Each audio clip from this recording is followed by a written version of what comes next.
Hello and welcome to another live edition of the Liverpool Politics Hour with us, your UK team.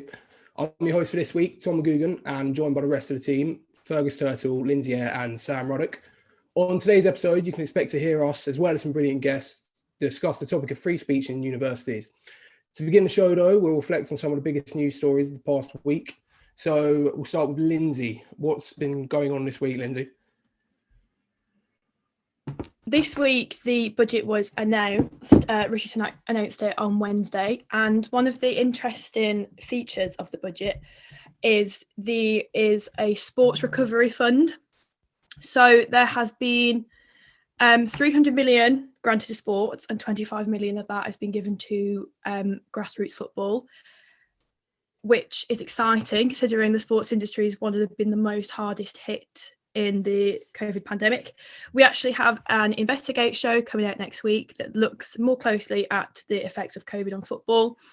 That should be out at some point next week. If anyone's more interested in listening to that, then be sure to have a listen. Okay, brilliant. Moving on. Fergus, what news stuck out to you this week?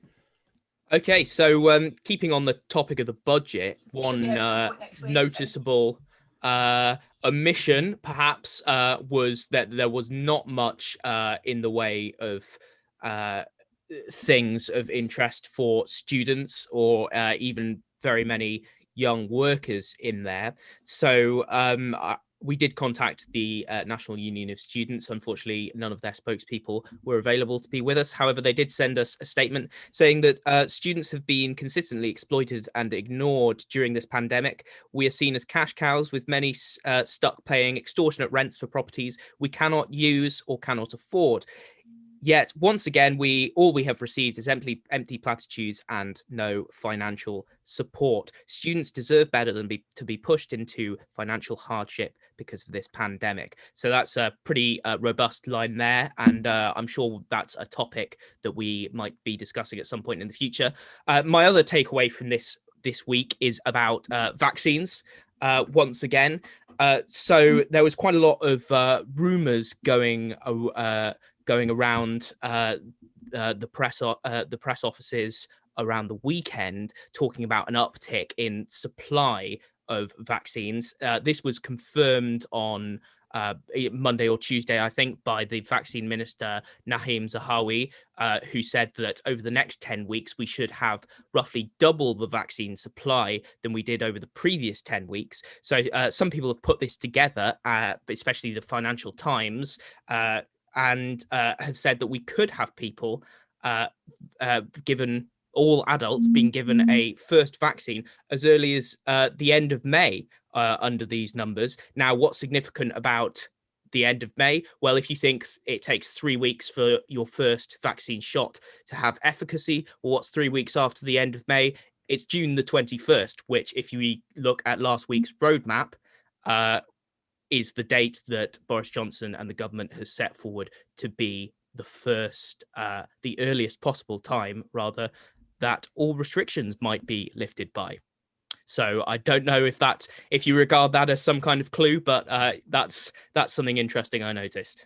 Yeah, definitely a really curious time. On the subject of younger people, you mentioned there the aspects of the budget that pertain to that. I saw statistics from ONS earlier today regarding those under age 25 that aren't in employment, education or training. That's seen quite a rapid rise recently. Of course, that's obviously understandable. There were some more bits of the budget that would have pertained to that. Obviously, more spending in training, apprenticeship. So hopefully there's signs to be optimistic, but we'll see how the efficacy of some of those policies end up going. Sam, what about you?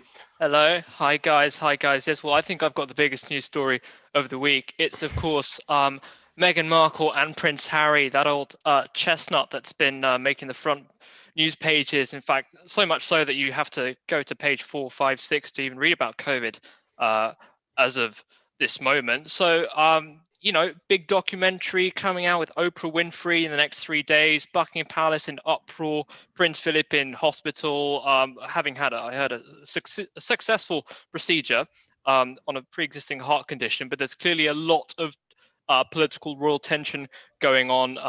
Involving several different key players. You've got CBS and Oprah annoyed at James Corden for promoting the YouTube video with Prince Harry, and then you've also got Buckingham Palace annoyed with Meghan and Harry. You've got Meghan and Harry annoyed with Buckingham Palace, and you've got Meghan annoyed with Daily Mail and trying to get them to pay not only reparations but to apologise for leaking information on the private letter. So all in all, I think it's a very, very good news day today, and it's been really interesting to see Meghan and Harry, who never quite managed to leave the front pages of our national media despite having left the country and living thousands of miles away. So how do we think this is going to play out? What do you think the reception with the interview is going to be? Do we have some royalists among this team of co-presenters? How about it? Well, Sam, as our royal correspondent, I am, yes, actually. How do you how do you see the future of this going on? How do I see the future I'm of this? referring back to you, Sam. Yeah. You're referring back to me. Okay. Well, to be completely honest, this is bad press. This bad press is mainly going to reflect poorly on Buckingham Palace, especially since there are going to be a lot of comparisons drawn up, versus Princess Diana, and Harry has made it very clear that that is exactly what the media, the UK media, and Buckingham Palace is doing, is driving yet another wife of a royalist away from what Prince Philip and Meghan Markle call the firm. So I think this will play out exactly where Buckingham Palace don't want it to play out, which is sort of in the national media, on a public level, on talk shows. You've had talk radio that conducted a poll today, I think, that was like, should Meghan and Harry get stripped of their UK citizenship? This is a serious poll that was conducted. All this is not helping anyone. It's a lose-lose situation. Apart from Oprah and CBS, they win a lot because they win a lot of money. But apart from that, this is going to do nothing to repair relations between the royal palace and this newly formed modern couple, these new modern royalists. While I don't know if we've got any fans of the Netflix show The Crown in, but I think having watched that fairly recently in lockdown, I think it is amazing how, in some respects, history tends to repeat itself on these things. Obviously, a big comparison has been drawn again and again and again to the whole Diana thing. Obviously, very different in some ways, but in others has drawn a comparison. But I think also there are comparisons to be made with treatment of Princess Margaret in the 50s, particularly around her relationship with Group Captain Townsend. So I think that's just an interesting point, how these issues seem to never be able to completely get away from them, the palace. Yeah, absolutely. And there we are, providing news, all things UK. That I think is enough to wrap up our news segment. Now, I mentioned earlier in the show, the prominent topic of today's episode is really going to be the topic of free speech in academia.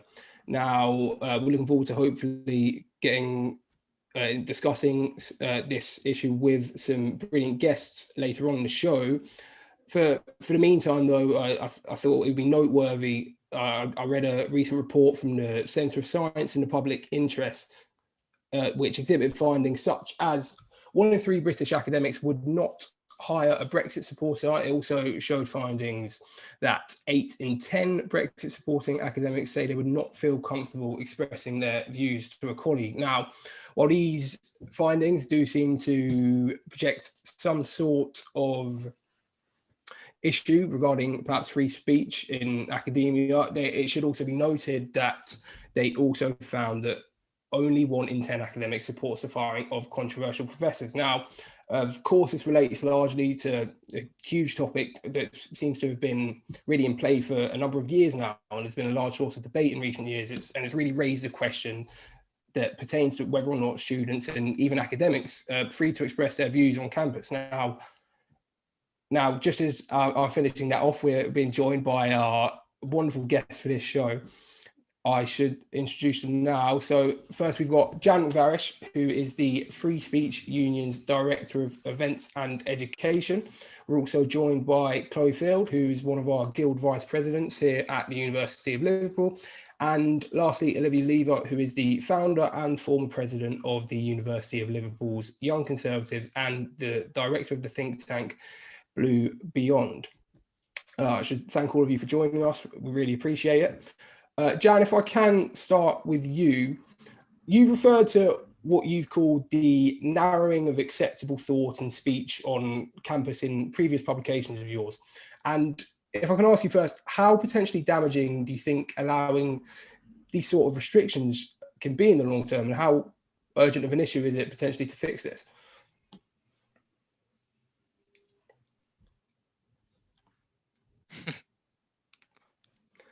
I'm not sure if Jan can hear me there. Not sure if Jan has frozen or if she's waiting to unmute. We'll wait for 5 seconds, and Jan has. In the meantime, we seem to have lost Jan. Okay, so we'll move on. If potentially I can ask Chloe a first question then. Thank you for joining us, Chloe. Obviously, the role you have as a Guild Vice President, you communicate so much with fellow students and hear so many of their grievances. Is this an issue that you've been particularly alerted to, and is it one of significant prominence in your mind? Personally, like in my job and as a student, as a student 3 years last year, I don't think it has been like big topic around like me and my peers, and also in my role we've had like a particular student put in a change it on the democratic platform, and that went to Summit, so it has been talked about, but I would say it's not been a big problem that we've been like inundated with as student officers. And personally, I've not seen it like kind of people particularly being like no platformed at this university while I've been here and in my role. So no, I wouldn't really say it's been a massive issue in the case that's been talked about at the moment. Okay. Now, Jan, if I can, assuming you can hear me okay now. Sorry about that. No, it's apology accepted, it's fine. So what I wanted to ask you, Jan, you've obviously taken, in the works I've read at least, a bit of a different perception on this idea of limited free speech in regards to academia, and you referred to what you've called the narrowing of acceptable thought and speech on campus in previous publications of yours. And I just want to know, in your opinion then, how potentially damaging do you think this is? Yeah, I think it's very damaging. I think it's become a habit to see words and ideas as far more dangerous than they actually are. And I think that's where the kind of heart of this is really. And it doesn't surprise me that most people don't have the perception, perhaps, that this is a massive problem, because it's only the minority that are going to be censored. I mean, it would be a strange society in which the majority was censored. So it's going to be a very small number of no platforming cases relative to all the events that go on a campus. But the ones that get censored really, really matter. And it's not just a question of the ones where a no platforming actually happens and the event really doesn't take place, or the speaker is disinvited and then they never get to speak. There's often, lots of toing and froing around these things, but the very fact that there's a controversy in the first place, I think, is a really bad sign that there's an intolerance of views that are different to your own. And how can you think? How can you learn? How can you teach if you don't have an openness to ideas that are very, very different to your own? And not only an openness to it, actually to appreciate the thrill. I think there's a real thrill in ideas that are not your own ideas and actually conflict with your ideas. And if we go down the route, which I think we're quite a long way down the road already, of expecting words and ideas to make you feel better, I think we're not in a space where you can learn and where society can progress, intellectually speaking. And Jan, you stated in one of your articles that you left academia because your section of the academy, namely social sciences, was danger of becoming a caricature of itself, by becoming increasingly radical and sort of progressive friendly. What did you mean by that? Well, that's not the primary reason why I left. I mean, I was like a lot of people, academics, they're on quite an insecure footing in that there's very little kind of tenured positions. However, in applying for jobs, I found over the last kind of 4 or 5 years that increasingly universities in the social sciences in particular were demanding that the kind of courses that somebody like myself would have to teach on were oriented towards social activism and social justice. Now, I've always been an activist. I've always been very, very political and actually on the left. But I don't think that's what should be happening at the core of the curriculum in the university. That's not why that's for you to do in the Students' Union and to do outside of that and in the local town and wherever you want to do your politics. I don't think that has to be imbued through the courses that you're learning, because it's got to be about knowledge. And I think that's the thing that I was worried about. But not only that, I mean, I did have colleagues who were petitioned against, for example, a colleague of mine who was a very, very brilliant legal scholar, who I was just reminding myself of her case. This is way back in 2013. She was a scholar at the LSE, a barrister and a family law academic.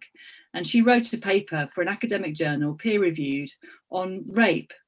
And it was a controversial argument, but she wasn't saying it in order to be controversial. It was a very serious argument. But when she was, then there was a debate at her own institution at the LSE with 3 other academics, 2 of whom disagreed with her. Other academics, legal academics, feminists, drew up a petition and got people to sign it, which called not only for the debate not to take place, but for her job to be taken away. Now, that was back in 2013, and that is really, really serious. And when that happened, and I realised just, how such a serious person who was not a provocateur in any way, she was a very, very serious academic, and also very brave because she was unafraid to tackle some really, really delicate areas of law. And yet the response from certain people who see themselves as being on the side of right was to call for her to lose her job and to be banished from the public square as a kind of unacceptable person who was too dangerous. And that was a while ago, and actually they didn't succeed in getting the debate cancelled, but I think nowadays they might well do. It's very worrying. So in that case, do you believe in the sort of classic trope that we've come to know, that there is somehow a radical left-wing takeover of academic and university institutions, and are universities sort of pandering or adapting in order to stay up to date and stay relevant vis-a-vis students and the sort of progressive issues that are here today? No, I don't see it like that. I don't think it's a radical left takeover. I mean, I don't know where all these radical leftists came from, suddenly to kind of come into academia and win the day. That I don't think that's how it's happened. I see universities as a kind of space where you have a kind of a very commercialized atmosphere now, where there's a need to market to students. I think young people are idealistic. So I think if you on the one hand, you can say to students, well, if you do our degree, you'll get this many more notches up the salary scale when you graduate, which is quite hard to justify nowadays. But equally, you can appeal to their kind of their goodness, which is they want to make the world a better place. And I think that universities have quite cynically tried to do that in some of the ways in which they market courses. It's not just that. I think there is a conformity amongst academics, and there's a kind of unwillingness to go towards the more challenging questions sometimes. And there's also been an increasing sort of focus and obsession in a way with the margins of society rather than the centre. And so certainly in my area of social sciences, the family, when I was doing my PhD, people were only ever interested in the unusual families. And it's a deep kind of intellectual trend, this, and it goes back to sort of social to theory. But it does mean that people there's a lack of an interest in just what normal people do or ordinary people do. And that's where something like the Brexit vote comes in, because in academia, there was just a complete blindness to the fact that the country was going to vote leave, and then this deep sense of existential shock amongst academics. And I saw it up close, people weeping and people unable to kind of have even a modicum of curiosity about why their fellow citizens voted that way. And that was including amongst political scientists. And if you get to that point, you do think, well, what on earth has happened to the academy? And that's not progressive. And that's not radical left either, as it happens, I don't think. It's some other kind of strange conformity. Yeah, I guess the same thing happened when Trump was elected. A lot of people just could not fathom or believe why or how American citizens could vote. And there was not an appreciation of, well, not everything is New York and California centered. And so I think there is this sort of narrowed focus. I think you're right. I want to move on to Olivia, because Olivia, you, of course, founded the University of Liverpool Young Tories when there wasn't already a group catering to that. Do you feel like you have been a target on campus, or have you ever been targeted during your time at university? Yeah, I do think that there is this targeting of Conservative students on campus. And I think kind of a lot of these people do it on the wavelength that, mental health matters, or, kind of, you mustn't give people abuse unless they're a Tory, and which is a flawed kind of argument in its own way, seeing as, 43.6% of the vote share in the 2019 GE was to Conservative voting seats, and that's approximately like 13.9 million votes. So by that logic, that means that those 13.9 million votes deserve the abuse, So I do think that Conservative students get targeted, and I think it's a spectrum of, what is kind of just a bit of poking online. It's always done over a keyboard. It's never actually done to your face. I have known some extreme cases done to people's faces. I know one of the old presidents of Sheffield Hallam Tories actually got physically attacked on a night out. So I do think that Conservatives are targeted on campus. I know when we polled our members at Blue Beyond, 80.5% of them said, yes, I do feel like there is a free speech crisis on campus. So there is an issue. I've had something stupid, like 3 different tab articles wrote about myself. And it's silly things. You're like, oh, Olivia posted this on her Twitter. So, and I think, it does stem from this point that a lot of students don't believe in freedom of thought. I think that there is this feeling on campus and this thought from some left-wing students that all Tories are wrong, all Tories are bad, we're all murderers, fascists, and what have you. When, in reality, lots of people vote Conservative, and it's no dictation of your character.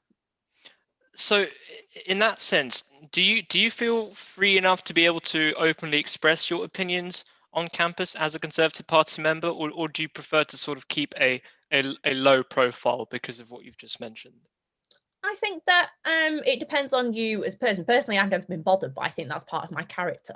I came here and I saw an opportunity to build something for Conservative students. Why did Conservative students not have a place to go to the pub and chat with friends? That's all that the society was ever set up for, and people had such an issue with it, which just seemed so silly. But I think it depends on you as a person, and I think a lot of students do hide their views over the fear of being, called. I know I was speaking to one member of my team at Blue Beyond, and she's at the University of York. She's a politics and IR student there, and she, because she openly voted Leave and she was a Tory, somebody called her a bad person and that she was evil in a seminar, and this happened to her whilst a lecturer stood there, and nothing happened about it. So I do think it depends on what type of student you are. But when the statistics are coming out that 4 in 10 Leave voting students would not voice their views over the fear of abuse, that was found by the Policy Exchange in 2019, I think there is this fear. And I think some students do stand up and sit there and stand up and say, I am a Conservative. But I think certainly from the inner, not necessarily workings of young Conservative politics, but I see this quite a lot. A lot of people will dip in and dip back out again because of the abuse that they face, and that they stand up on Twitter and they say something, one tweet goes viral, and next thing you know, they're getting death threats and rape threats. So I think that it's parallel. I think that there's 2 types of students: the students that kind of do stand up and say yes, and I think, but the majority of them do sit down and say no and keep their head down. Yeah. You know, the phrase closet Tory goes around a lot. So yes, I do think that a lot of students are scared. Chloe, sorry, Sam. Go on, Tom. No, if go I on, can. Tom. It seems to me that regarding opposition to liberation of speech and expression, a lot of it seems to come from perhaps the idea of a trade-off between freedom of speech and freedom, or the right to be offended, or the right to be protected from harm that may come as a result of said expression or said speech. How important, though, must be weighed at in trying to figure out what this balance is, how restrictions should be lessened on freedom of speech? And if I can, I'll raise the question to all of you, and you can feel free to respond to one another. So yeah, go on. Sorry, am I right to jump in? Yeah, of course, yeah. Then we'll open it up to Chloe, of course, because we can't leave her hanging. Personally, I think that you know, and I'm seeing the argument a lot, and I've done a few interviews on free speech since Gavin Williamson's announcement, and I understand the frustrations of a lot of students saying, well, I can't pay my rent because of COVID, online learning and all this. But I think it depends, you know, what tactic is the government taking with universities? And there are multiple issues, and I think maybe is this just the start of the government's strategy on kind of cleaning up and sorting universities out from what is a lot of the time just ripping students off. So, but I do think that there needs to be lines, there needs to be weights and balances, but ultimately, you know, universities need to do that in their own code of conduct.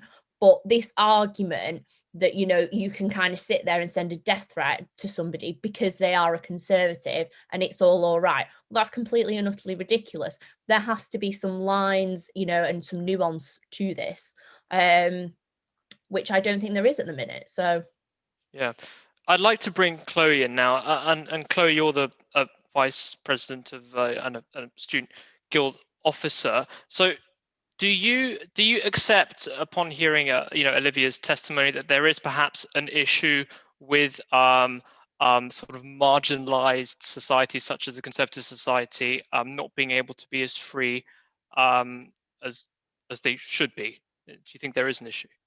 Well, I think, like, obviously, you know, what Olivia said, you know, getting death threats, like rape threats, is like disgusting and should never be kind of condoned. But I think there is a big difference between, it's not necessarily the university kind of fostering that culture of, if you're a Tory, you know, that person is a disgrace kind of thing. I think you've got to recognise young people are more likely to be left wing, especially in universities. And so, yeah, your political opinions will usually be on the sidelines because your peers are less likely to be right wing. And, you know, and obviously it's fine to debate those views in a mature way.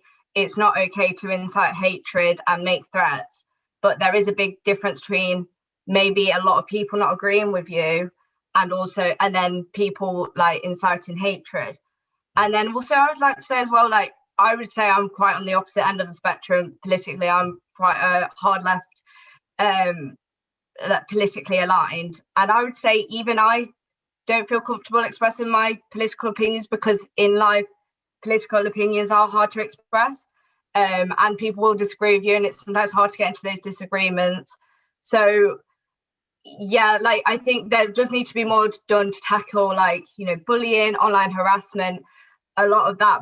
But I don't necessarily think there's like, if you're a Tory, you can't speak out your opinions, because I've been in political seminars where people have expressed their right-wing opinions and people let them have it. So you've got to distinguish the line between people disagreeing with you and maybe disagreeing with you in an immature way or an aggressive way, but then there is the other side where it's inciting hatred, which should be condemned.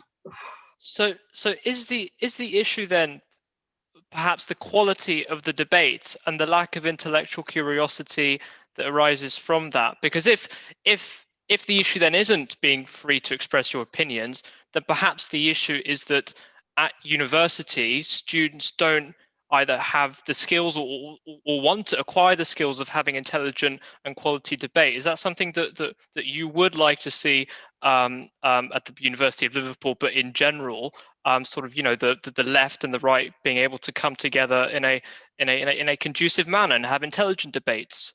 Is that something you'd like to see? Well, I don't think there is a problem necessarily with like people being unable to debate. There's obviously people out there who will debate and become like not very kind of mature about it and like dealing with it properly. I think the thing is, in university we've got a lot of young people, and young people are usually more politically passionate, and will kind of go to like the radicals, and will do like will get quite passionate and maybe seem like quite aggressive, which obviously shouldn't borderline on kind of inciting hatred. But I think generally the discussions and debates and everything can be very civil, and we see it in the guild a lot. We have speakers who a society want to platform, but then another society does not agree with the speaker and does not think that speaker should be speaking. And instead of just going, okay, well, one person disagrees, we should take away that speaker, they instead sit down on a table, or virtually, obviously, and discuss how they can resolve it and come to a resolution where all parties are happy. So I would say there is...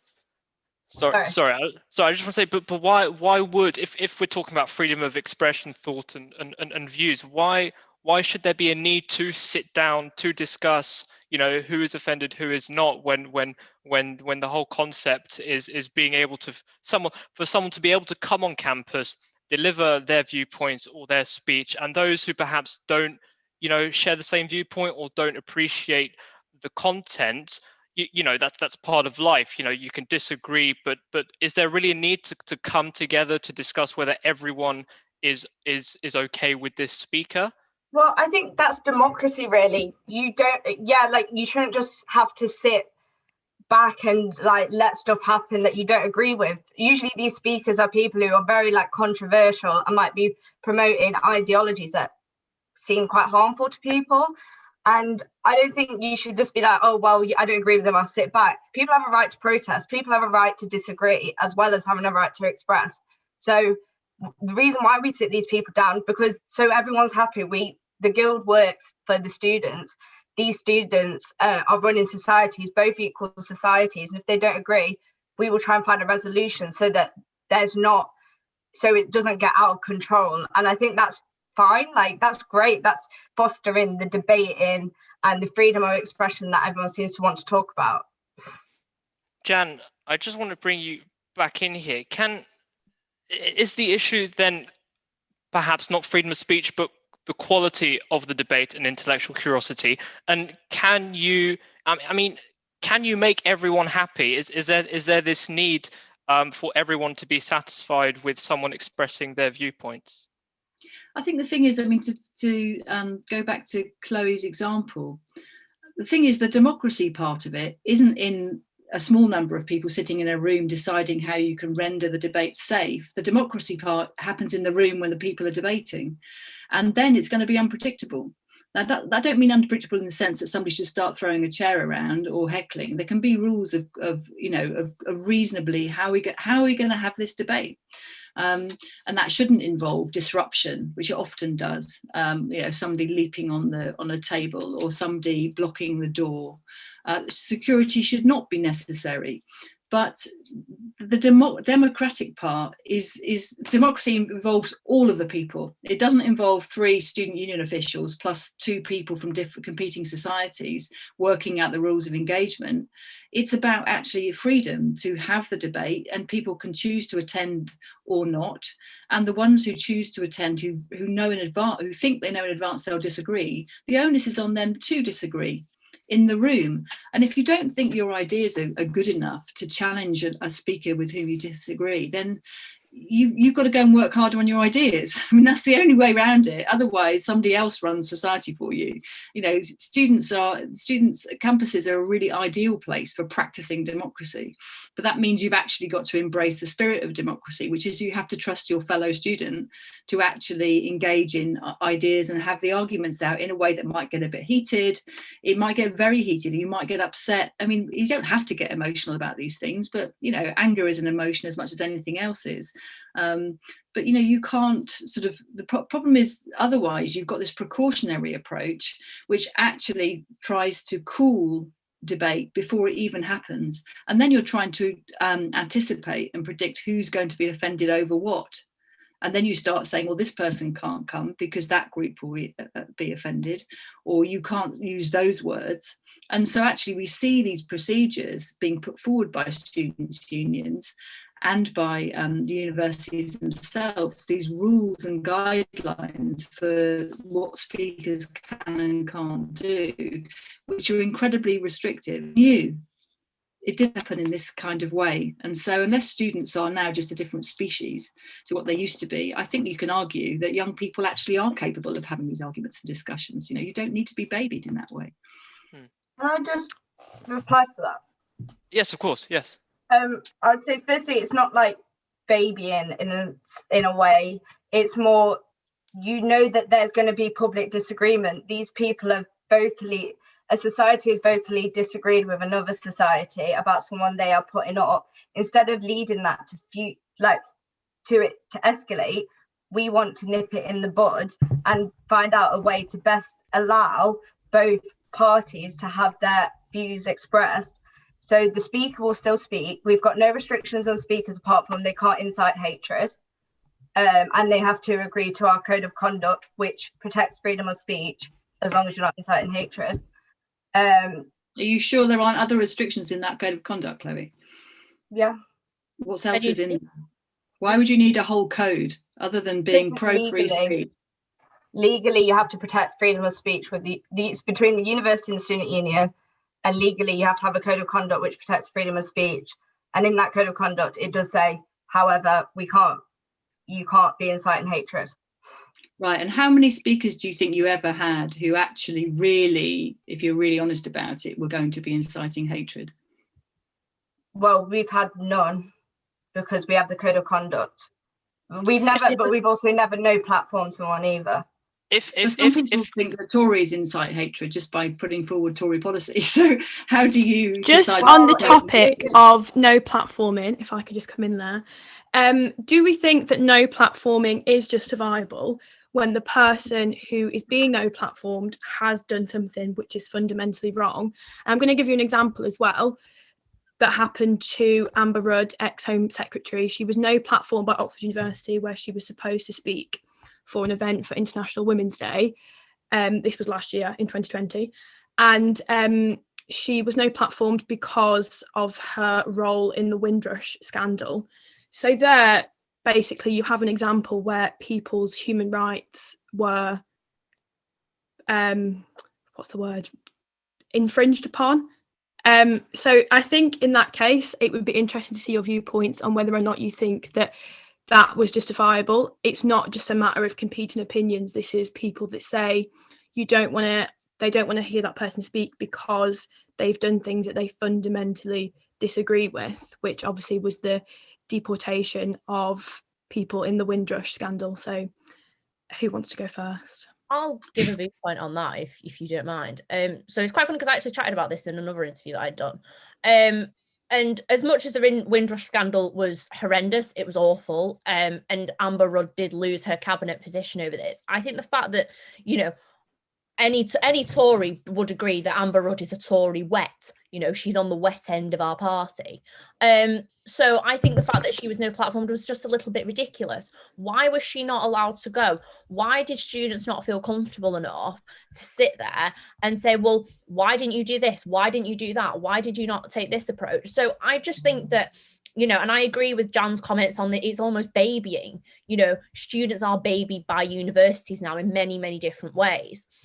And I think that what students should be open to doing is more sitting down with these speakers and saying, well, why didn't you do this? And why didn't you do that?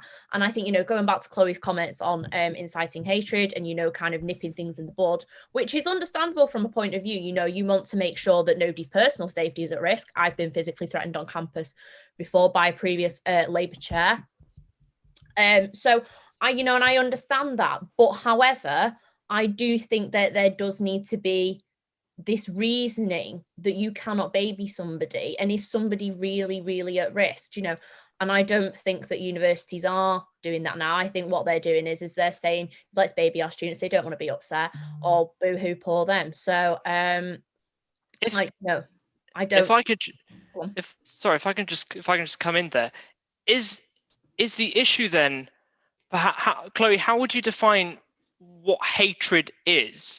Because I feel like it's a very general, and not, even though it's a legal term, it's very non-specific and very open to interpretation. And to some it could mean, well, hatred is viewpoints that we don't agree with, that we find offensive to a certain community, minority, individual. So how would you decide what is hatred? Well, I can talk on a personal level, because obviously there's legal and, you know, there's how the university define it and everything. But personally, it's like encouraging people to take an action. In the case of like having speakers, it's like encouraging people to take an action, which could encourage hate. So it's, say, like telling people to potentially like cyberbully someone or to harass someone online, or it could be, you know, telling people to violently attack someone. I'm not sure, but I think in this case it's kind of encouraging people to take an action which harms someone else. If for example, sorry, go on, Olivia. Yeah, of course. Well, can I just, Chloe, then, do you feel that like students should almost take responsibility of one another then? Do you feel like co-Labour Society members or co-Tory Society members or co-Lib Dem Society members should almost take kind of responsibility of each other? Do you think that if they should see one of their fellow peers, you know, saying, oh, go and cyberbully somebody, oh, go and kind of, you know, cause disruption to the event, do you think that they should then kind of, you know, take responsibility for that and be responsible for calling it out and taking action themselves on the matter? Well, I think there's like a more community-based kind of thing, where obviously people shouldn't be encouraging people to like cause hatred on other people. If it's on though, I don't want it to borderline on you can't disagree with someone and say you can't, you know, call that person out for potentially saying something that they don't agree with. Then it's harder to analyze. But also, students are very autonomous people, and you can't really like coddle them and be like, you need to like look after each other, you need to, you know, protect people and blah blah blah. It's hard. These societies are very autonomous, and these people are autonomous. You can't control everything they do. So yeah, there should be like a community kind of in the student community. People shouldn't be inciting hatred, cyberbullying people, sending abuse. But also, it's hard to control the student body. Sorry, can I reply to that comment? Because just kind of trying to break down logic on it. So your logic is therefore then that other society members should not turn around to their peers and say, please do not cyberbully people. So what Gavin Williamson's kind of policy does, and what the new free speech champion is he's placing that responsibility onto universities and student unions. So if it's not the responsibility of students, therefore, are you therefore agreeing that responsibility should be placed onto universities and student unions? And if not them, then who? Who do you feel should be responsible for the protection of students on campus? And I'm not talking protections in cuddling. I'm talking protection from bullying, harassment, death threats, rape threats. Who do you think is actually responsible then, by your logic? Because I'm very, very confused by your argument. Well, I don't know what's so confusing about my argument. But it's very unclear. Why? Well, Olivia, let Chloe respond to your original point, and then we'll refer back. So, I'll be honest. I've only got asked to be on this talk about a couple of hours ago, so I'm not sure on the whole legislation and what's been currently put in place and whose responsibility it should be. But firstly, it's in the university's code of conduct that students shouldn't be harassing people, they shouldn't be bullying. There is already structures in place that if someone is bullying another student, they can report it and disciplinary action can be made. So I think there's not really a problem there. So I don't really know. Well, I just have I think a very sort of binary way of putting this. If Jeremy Corbyn were to come onto the University of Liverpool campus and give a talk, would you be opposed to that, Chloe? No, as long as he As a follows matter the of principle. procedures. Yeah. If Nigel Farage wanted to come and make a speech at the University of Liverpool, would that be a problem? No, as a guild vice president, no. I mean, personally, Okay. I can have my own opinions, but Okay, as long yeah. as he follows the process, agrees to the guild's code of conduct, code of practice, just like Jeremy Corbyn, and as long as we knew and we risk assessed it, it's fine. We are not banning anyone just that we purely don't agree with. Can I just I'd just like to come in here because I feel like we're slightly running out of time, and I should probably get my own just a little bit of representation for myself in this. So just going back to something that Jan said earlier that I thought was quite interesting. My question for whoever picks it up is: do you accept that there are that that there are some ideological positions and some actors who are sort of resistant to this idea of a free-flowing debate, how it's not as simple, not always quite as simple as a good argument. If students want to go, they can argue with it and put down that idea. Do you accept that it's not always as simple as that? And if you do accept that, how do you think that the line can be drawn? What are you getting at? Do you think there are some types of speakers who actually their style of speaking is not looking for a debate, it's not looking for a fair competition between ideas, if you like, but actually promote things in a more insidious way? Do you accept that that is the case? And if so, where do you think how do you think we go about drawing a line? Yeah, I think there's a lot of that. I mean, I think a lot of the style of current public speaking, or especially YouTube, and I think a lot of that people aren't listening, they're just talking.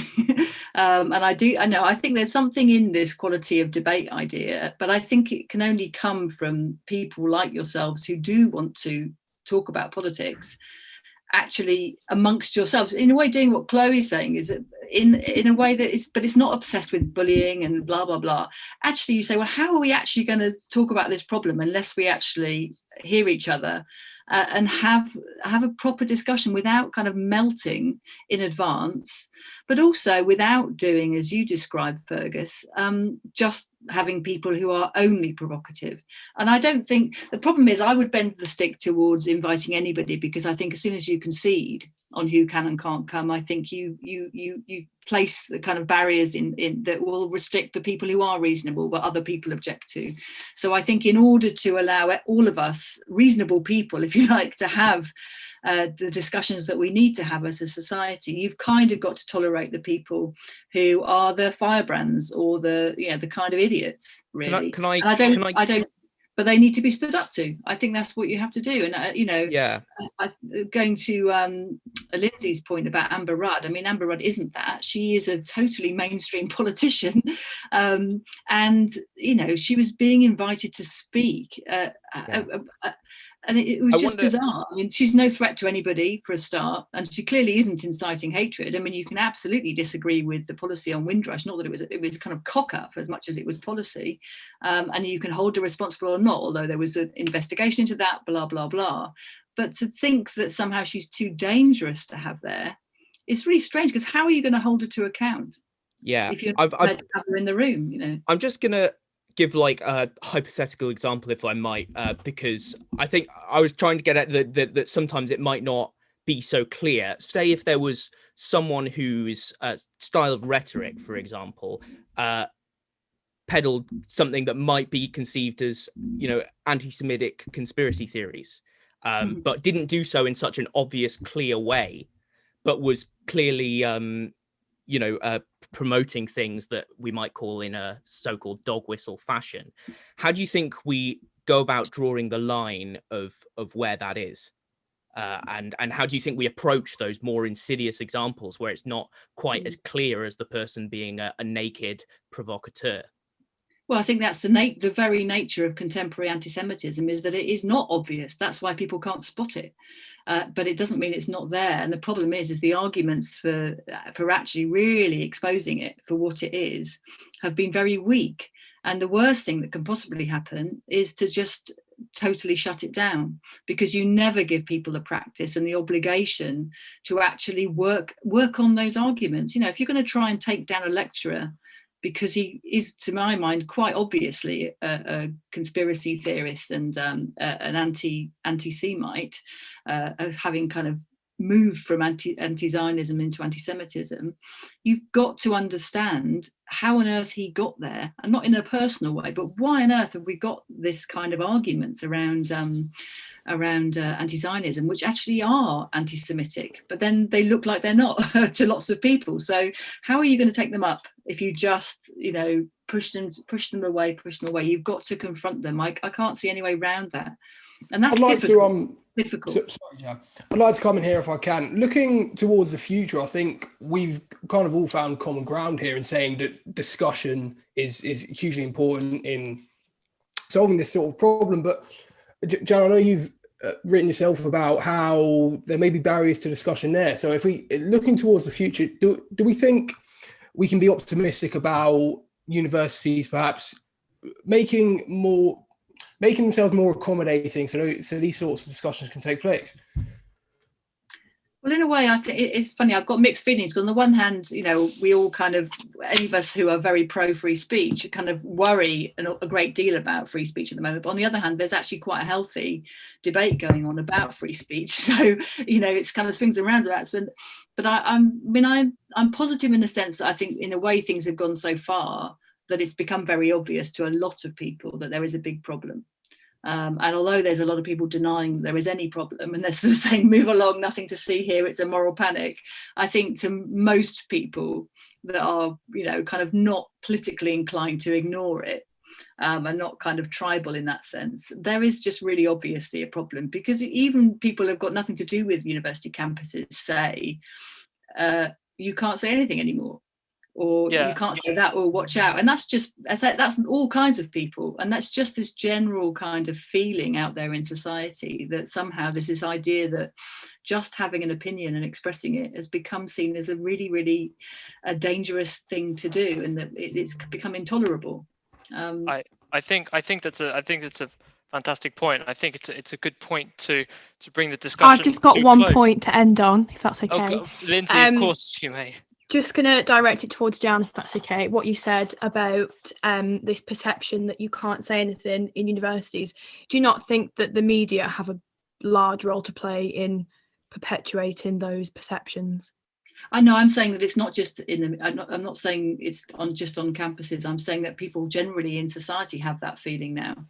I'm saying it goes way beyond universities. Yes, you're right that there's been a kind of attention paid to universities and a spotlight shone on it.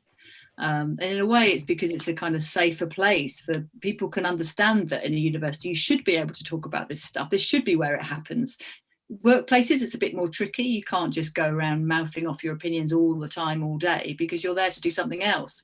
Universities, it shouldn't just be about opinion either. It's about knowledge and studying and properly, seriously discussing stuff. But there's also a public square aspect to the university where you need to be able to actually explore ideas in really quite an experimental kind of way that you don't know where you're going to head. You might end up getting yourself into a place where you don't agree with yourself.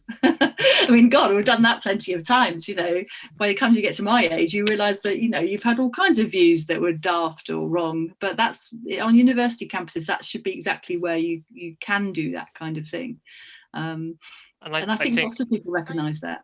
Can I comment on John's comments? Is that all right? Quickly. Yeah, and then we're quite short on time, but yes, quickly. Go on. I'll comment on Tom's comments as well on how we can make this a bit more like kind of safer for students to declare. And I think it's ultimately coming down to the fact that at the minute I went through the university's disciplinary process and I had fab support from my student union. They were amazing throughout of it. But ultimately it was actually freedom of speech that was used against me. And it was ridiculous because I didn't understand how these targeting articles could almost be seen as freedom of speech. So I think a more robust disciplinary process needs to be put in place in universities. And that goes for lots of things, you know, harassment, assault, and that's a debate for another time. But I think coming back to Jan's comments, I think it ultimately relates back to this thing that universities are almost like a training ground for students, like Jan said, into how to behave in the real world. You know, it's how you practice democracy. It's how you form yourself to go into the workplace at the end of the 3 years. And there is this massive debate at the minute of, you know, are universities really, really preparing our students for when they walk into the world of work? And, you know, and a lot of people are swinging to the answer that is no at the moment, just because of many different reasons. And free speech is one of them. And that a lot of young people cannot tolerate views that are not their own. So, and I do agree with this fact that the media are a part to play in this. And I think it's like Jan said, it's kind of looking upon on universities and how this kind of nurtures and develops skills among students. So yes, that's my 2 cents on it. It's fantastic. And look, I think this is a sort of debate that we should allocate more than 1 hour to. This can go on for hours because there are a lot of things to cover. And I only feel that we've covered about 20% of what freedom of speech is all about. But it's been a good quality of debate. This has been a good example of intellectual curiosity. So yeah, it's definitely a very sensitive topic, but it was really good that we can all discuss it. I'm sure our listeners will appreciate it, and I'd like to thank all our guests for coming on and being so respectful as well. And we really appreciate it, guys. Thank you so much for coming. Can I just plug the Free Speech Champions project? If you go to freespeechchampions.com, all of these debates about free speech, as well as promoting free speech. It's a website for students to actually have these discussions about free speech itself, kind of specific issues, and then also kind of histories of free speech, all of those kinds of things. It's a really brilliant website I've been involved in setting up, and look out for it on campus. Fantastic. Thank you, Olivia. Thank you, Jan. Thank you, Chloe, for joining us. Thank you. Thank you for having me on. Thank you. Thanks, guys. Thank you. We're not affiliated in any way with the Free Speech Union. That was Jan's own opinions there. This was, look, guys. I think this was fantastic. It was a good quality of debate. I think we put a hatchet into sort of started hacking away at what free speech was all about. Great guests. We should remind University of Liverpool students that there is a referendum on this issue coming up. There is student union. I don't know how much we rather stumbled across that on our research, probably a bit late in the day. But I'm sure we'll bring you some more information on that in future weeks. Look, we could have had these people on for another hour. I feel there's a lot of ground that we couldn't cover, but I think it was great to see the viewpoint of three different people, different phases of their lives and different positions from different spectrums. It's exactly what we're all about. Absolutely. Here at Politics Hour. It's a hugely important topic, and one we potentially might revisit in the future. For now, though, I'm sure it'll come back up somehow. Absolutely. I'd say for now, though, that wraps up this week's episode.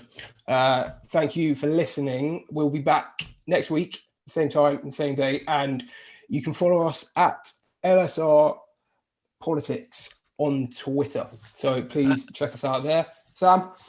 Here's some outro music.